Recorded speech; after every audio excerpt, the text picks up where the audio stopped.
Welcome back to Friday's video, guys.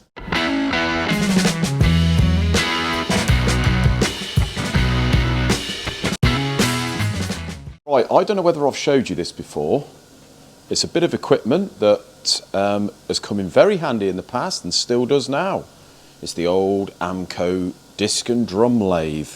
So this apparently was sitting in some chap's shed, unused, and he offered it to my old boss years and years ago for peanuts, and he thought, yeah, may as well have that. And do you know what, guys? It has made all its money. So yeah, as I say, it's a disc and drum lathe. The advantage with this thing is on the discs you can use, you've got a double tip here as opposed to on the lathe where you would actually have to turn it round, and you obviously with a disc you need to get it absolutely true both sides. So this thing here cuts both sides of the disc at the same time. You can see there it's got two normal tip cutters, and what you do with the discs is you've got actually a manual that shows you sort of the best ways to set things up so you don't get any harmonics.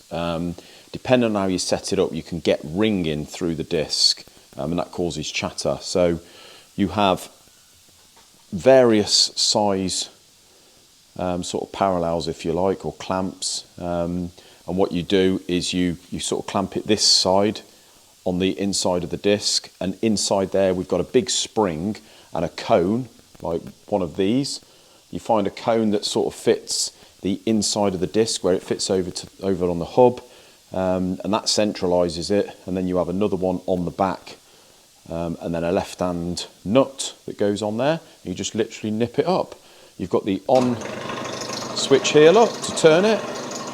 You've got a crude sort of system of belt there where you've got 3 different speeds for the actual disc to go, and then you've got the feed here, you've got in and you've got out, and you've got neutral there. So what we do, guys, is you've got this adapter here for doing discs, and you've got this one here for doing the drums. So you swap over the entire unit on here, and then you've got this big massive tip tool holder, and that sort of touches on the inside of the drum and then feeds outwards. You've got the feed here,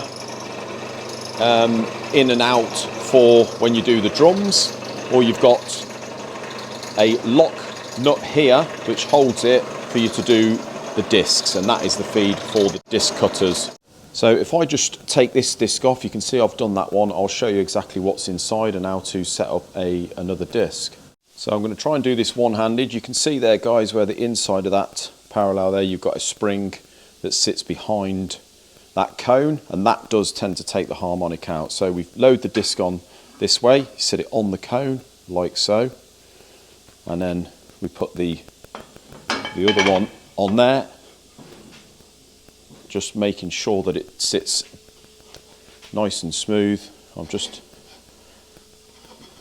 make sure it's all the way back like that, and then I'm going to put the, as I say, left hand nut on here, and then all we do is get our big adjustable and just literally nip it up, and then we turn it on and just make sure it's running sort of visibly true and it's not all over the shop and done something wrong. So what we do now is undo these lock nuts for the cutters, wind them out of the way, move the cutters back, and then we wind our slide inwards until we get probably about 5mm to the end. Then I wind this in until it just touches on there. Same with the other side. See, that's touching now. Then I wind forward on the slide until it gets off the back of the disc. There we go. And you can see you can hear it where it's just come off the back of the disc. Then I'm going to put it on about a 3/3 cut on each one. We're going to lock these both up, and then I'm going to put the feed on backwards, so these tips are going to cut back this way. And then what it does is, if you walk away and it gets to the end of its stop, it just keeps on feeding, but this has actually come off the screw gear, so it doesn't actually go anywhere. And you can see there where those tips are cutting nice and evenly, ensuring that we get a nice true surface on the disc in comparison to the faces. So yeah, good bit of kit that, guys. Just got the front ones to do after this. We actually charge £20 plus the VAT per disc. So there is some discs that you can get dirt cheap now. It's just as easy to, or just as cheap almost, to go and buy new discs. But on the drilled and vented discs, which are probably £100 a discs, well worth doing. Not sure whether you've seen that before, but good bit of kit. Right guys, the Cosworth. We've got it on the engine stand. We've given it a wash through, and you can see now in the base of the block where I've put the ductile iron top hat liners in, and also the oil jets going into the main oil gallery. So again, just to recap, I always offset these oil jets from the center of the oil gallery, lining it up down here, that is your oil gallery there, and bring it over towards the bore 2mm, and that ensures that when the nozzle is facing down into the base of the piston, it just gives you a little bit more clearance at the skirt of the piston just down here. You can see there I have to die grind a bit of this baffle plate out rather than drill the rivets out and take it out completely. I just die grind a little bit out of there, just enough for clearance. So I've got to give this a complete clear up. I've got to paint the block next week. The face of it is refaced, you can see down there now, looks lovely. Well, it will look even more lovely with a bit more of a clean. These are the pistons here. We've got these lovely Wiseco pistons. So what I have done is, compared to an original set, they're obviously slightly different design on the base here, the originals being sort of parallel all the way across. These are the same height there from top to bottom, but obviously you've got these where it tapers down to the side of the pin wall there. So what I've done is I've marked it out where we need to dress this down for clearance on the oil jet. If we don't do that, we run the risk of it being either touching or being very, very close around this area. So according to my measurements, we've got to take these down probably about 2mm from the base, about that sort of, well, just enough to get the oil squirter in really, but I normally do it about 10mm. See, I've marked it on all of them. So I'll machine that out on the milling machine, nice and accurate on each one of them. We've got to do the ring gaps. Just waiting for John to grind the crankshaft, and then, as I say, we can get it dummy built. Once I know what the crank is going to clean at, I can order the crank bearings. That's the only thing left to order. And as I say, this is a dummy build, and then I am going to let the customer have it back. So it's ideal. There's the crank down there. This is the one where the front pulley would not come off. So the seal housing, which is obviously there behind the pulley, if this is seized on, then you're not going to be able to get that off, and there's nowhere really to get under and press it, but it got damaged. So we've managed to get hold of a new one, thanks very much to CTM Performance. You can see these mains, look, although this has not had an issue, this engine, it's just come to bits for a refresh. You can see there, and this is a usual trait of the Sierras actually, especially in the early days, and you can see there we've got some nice ridges.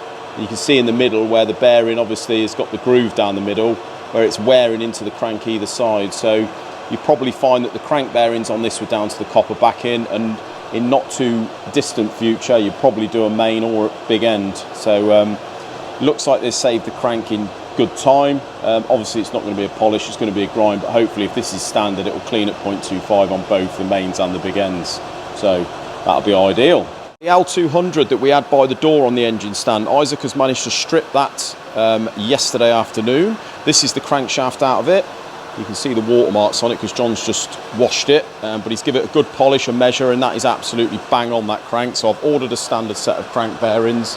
The caps are there in the wash.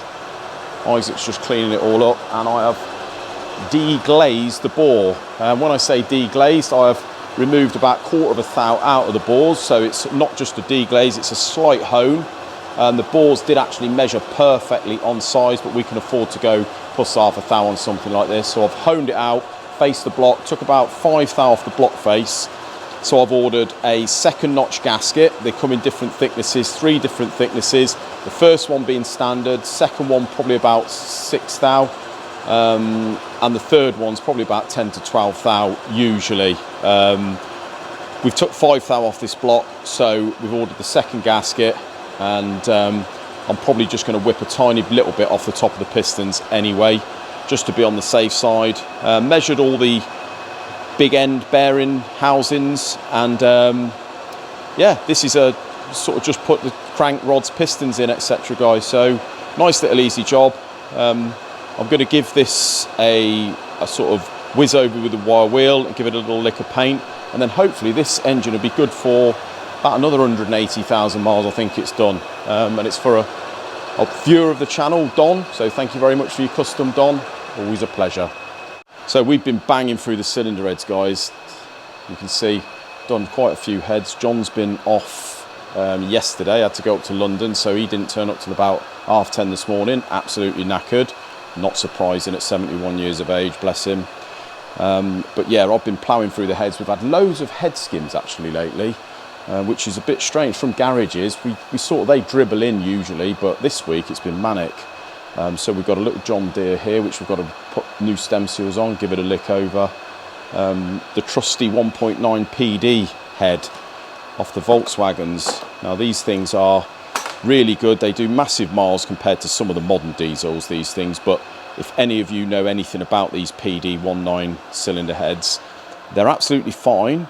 Usually all they suffer with is head gaskets, but when you take these heads off to do a reface, you've got to take the valves out, which means injectors out, springs out. And if you know anything about these, the injectors are held in by a clamp once with one bolt, one side of the injector. And what it does is wears the injector into the cylinder head, causing a groove. And I bet you any money, if I turn this over, although I haven't even seen this one, in here is where the injector sits with 2 seals on each, and you can see, if you see just there where my fingertip is, you can see it's okay this side, but the other side it wears into it, a groove, and it all depends on when you get this stripped how bad that is. The only chance you've got of these seals, the O-rings sealing again, is using genuine. Aftermarket is, wouldn't advise it for some reason, but if they get pretty bad, what we normally do with these, it's up to the customer at the end of the day. But if we were fitting one of these on an engine, it'd be a new cylinder head every time, no matter what, because those grooves are always in it. It's just a matter of how bad it is really, and whether the seals are going to leak. If they do leak, it's going to leak diesel into the oil, which is obviously not ideal.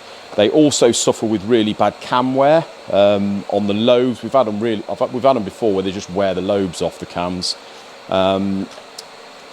They wear buckets, so the top of the hydraulic lifter wears into like a dome.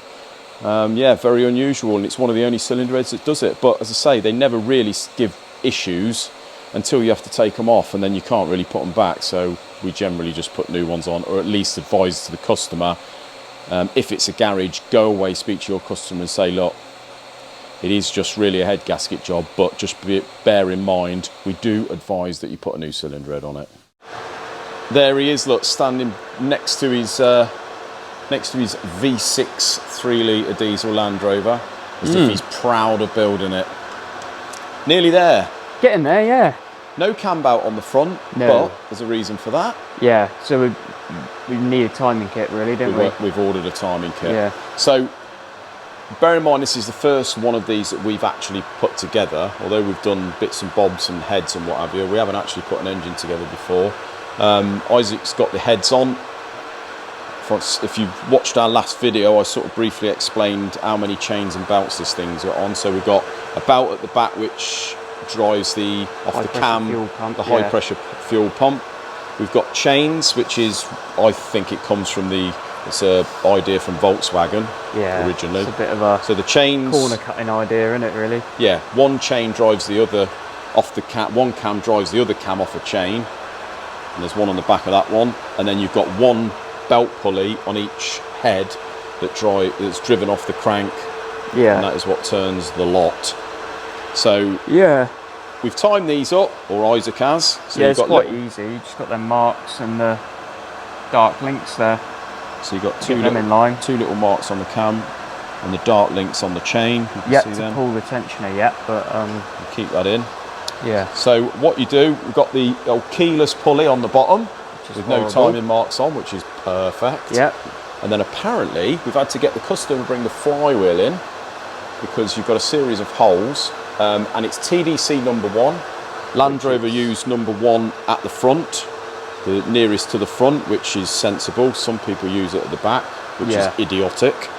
But the timing kit consists of,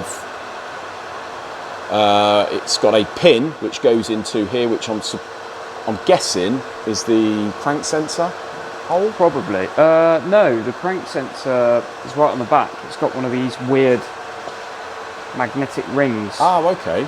So that's like the pickup ring, but I don't know. So whatever that is. Yeah, I don't know what it's for. At this stage, it's so you sump on, and then on the sump casting is the starter motor area, and this sensor, this tool fits in there nicely, and then goes into the hole in the back with TDC piston number 1 piston at TDC, and then it bolts to one of the bolt holes for the starter motor. Yeah, that's it. So that is what we're going to be waiting for, guys. And then once that's all locked in position, these are obviously locked in position by these tools at the front. So they go into the cylinder head through here, and you can see that's a sort of a vernier setup. Yeah, so it said in the auto data to turn these, undo these basically, and turn them, lock them out clockwise. Yeah. So I've done that on both. And then obviously once you put the belt on, you let them go, don't you? And then yeah, so you put the belt on. Obviously this is free turning, so that can go anywhere with the crank locked.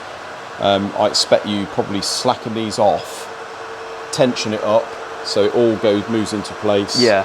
And then lock these up, and that is pretty much it, really. Pull the pins out, the tensioners at the back. Yeah. Job's a good one, isn't it?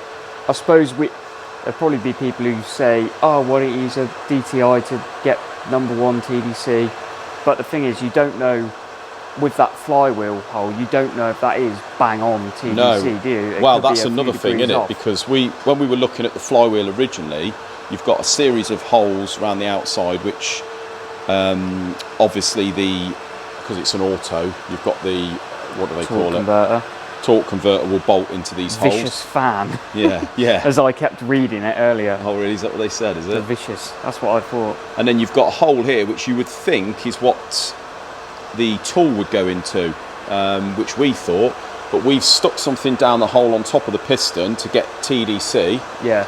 And it's actually one of the bolt holes that lines up with the back here.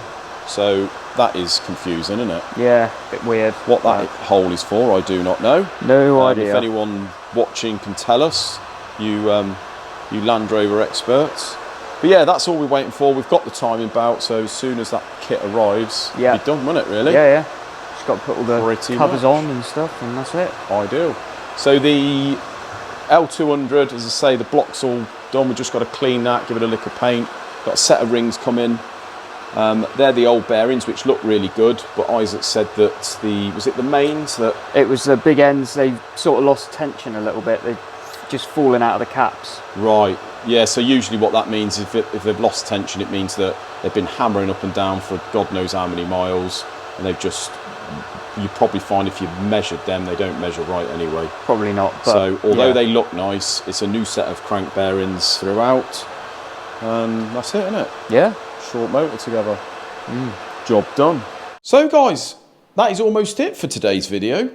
It's the weekend, and if you've noticed, at least this week anyway, the 3 videos, not much moaning going on, is there? And there's a reason for that. Isaac and I were having a little sit down the other day during lunch, and we were sort of talking about that. In the early days of the channel, there seemed to be quite a lot of things to moan about, like there was warranty issues and customers being pains, etc. But as time's gone on, I don't know whether it's something to do with our channel and the fact that most people have heard of us now. Most of our work comes from it, so everyone, at least all the customers that come here, or most of them, know what we're about on the channel. Whether they don't moan or sort of complain because they know what we're all about, if you know what I mean, or whether it's the fact that we've upped our game, we've got better customer relations, we're running the business better, and we just sort of are slowly eliminating issues along the way. I don't know.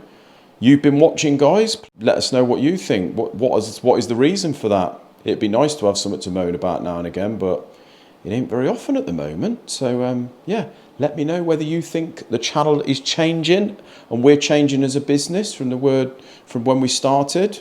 I don't know. I feel that we are.